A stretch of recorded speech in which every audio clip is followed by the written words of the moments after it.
जय श्री कृष्णा मित्रों। आज की कथा में हम जानेंगे कि कौन से पाप करने पर मनुष्यों को कुत्ते का जन्म मिलता है।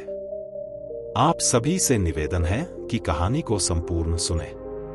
आपका ज्यादा समय ना लेते हुए प्रारंभ करते हैं। मित्रों, एक बार की बात है, माता लक्ष्मी भगवान विष्णु से एक प्रश्न पूछती है।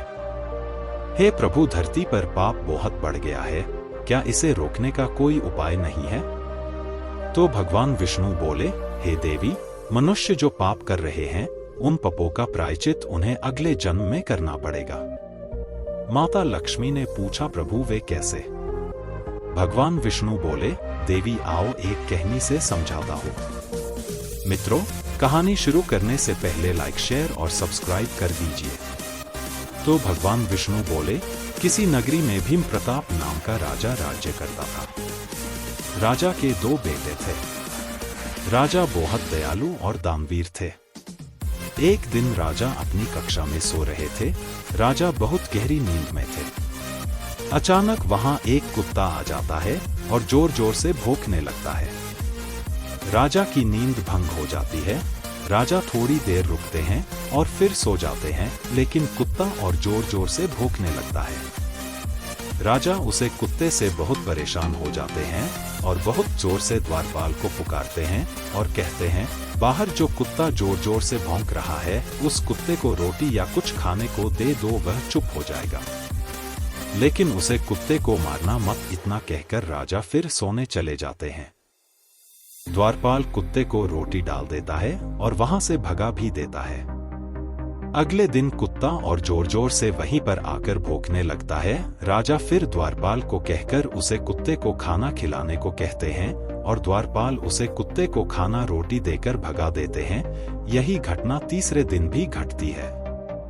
लेकिन तीसरे दिन राजा स्वयं जाते हैं और उसे कुत्ते को रोटी खिलाते हुए पूछते हैं कि तुम क्यों जोर जोर से रात को यहाँ पर आकर भौंकते हो?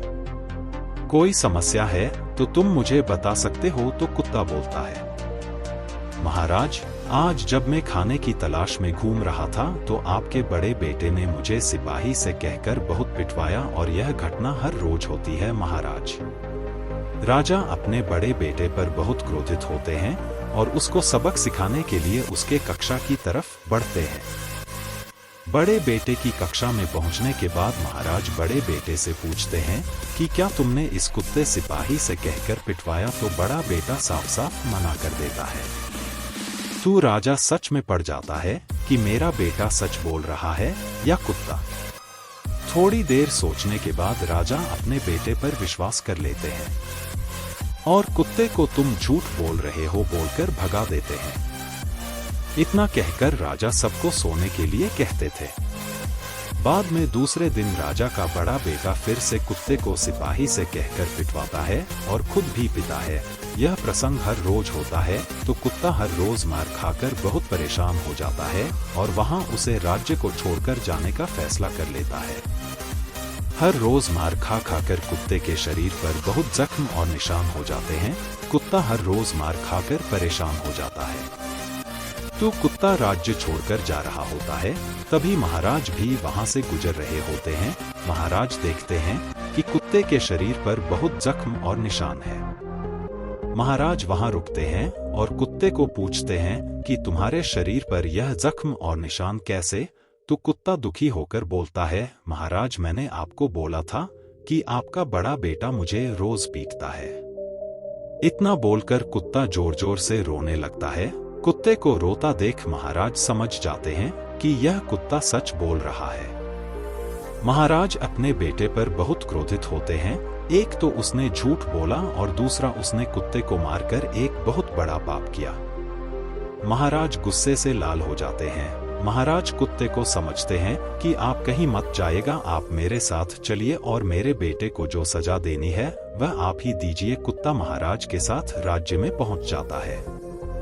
महाराज अपने बेटे को बुलाते हैं और भारी दरबार में उन्हें खड़ा करते हैं और पूछते हैं कि क्या तुमने इस कुत्ते को हानि पहुंचाई है? तो राजा का बड़ा बेटा साफ साफ मना कर देता है। राजा क्रोधित होकर और एक बार पूछते हैं, क्या तुमने इस कुत्ते को कोई भी हानि पहुंचाई है?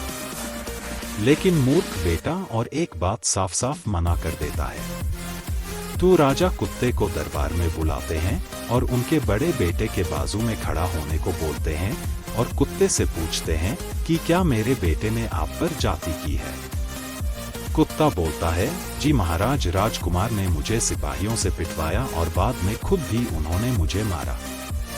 सबूत के तौर पर यह मेरे जख्म और मेरे शरीर पर निशान है महाराज। राजा बोलते हैं कि तुम ही बताओ फिर राजकुमार को कौन सी सजा दी जाए। तो कुत्ता बोलता है कि महाराज, पश्चिम में जो राज्य है उसे राज्य का इन्हें राजा बना दिया जाए। महाराज पूछते हैं, ऐसा क्यों? कुत्ता बोलता, राजकुमार ने जो मेरे ऊपर जो पाप किया है उनका दंड उन्हें भगवान अवश्य देंगे। पश्चिम वाले राज्य में अगर राजकुमार राज करेंगे तो उन लोगों पर भी राजकुमार अधर्म करेंगे, पाप करेंगे, लोगों से पैसा लूटेंगे तो ईश्वर उन्हें अवश्य दंड देंगे। और जो धर्म करता है उन्हें अगले जन्म में कुत्ते का जन्म मिलता है, क्योंकि पिछले जन्म में मैं भी बहुत पाप किए थे और लोगों को बहुत लूटा था और बहुत जाति की थी। तो इस जन्म में ईश्वर ने मुझे कुत्ते के रूप में भेजो।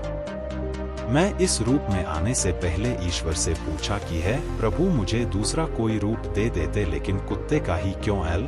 तो भगवान ने बोला, जो तुमने पाप किए हैं वह पापों की सजा में धरती पर कुत्ते के जन्म में भोगनी पड़ेगी। जब लोग तुम्हें एक भी रोटी नहीं डालेंगे, भूख से तुम इतराओगे, तपती धूप में तुम एक रोटी के लिए तरसोगे और लोग तुम्हें मारेंगे, हिडन चीर करेंगे, तो तुम्हें इंसान के जन्म की अहमियत समझ आएगी। और इतना कहकर ईश्वर ने मुझे कुत्ते का जन्म दे दिया। एक कुत्ते की योनि में से जन्म लेने का दर्द, दुख एक कुत्ता ही समझ सकता है।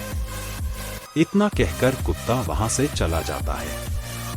वो जैसे कुत्ते ने कहा था, राजा अपने बेटे को पश्चिमी राज्य के महाराज बना देते हैं। मित्र, हमने जो पाप किया है उसका परिणाम हमें अगले जन्म में भोगना पड़ता है, इसलिए कभी भी इंसान की इंसानियत नहीं छोड़नी चाहिए। हमें कभी भी दूसरों पर अत्याचार नहीं करना चाहिए। दूसरों से अच्छा व्यवहार करने पर हमें स्वर्ग प्राप्त होता है। कहानी अच्छी लगे तो लाइक, शेयर और सब्सक्राइब जरूर करिएगा। मिलते हैं अगले वीडियो में। धन्यवाद।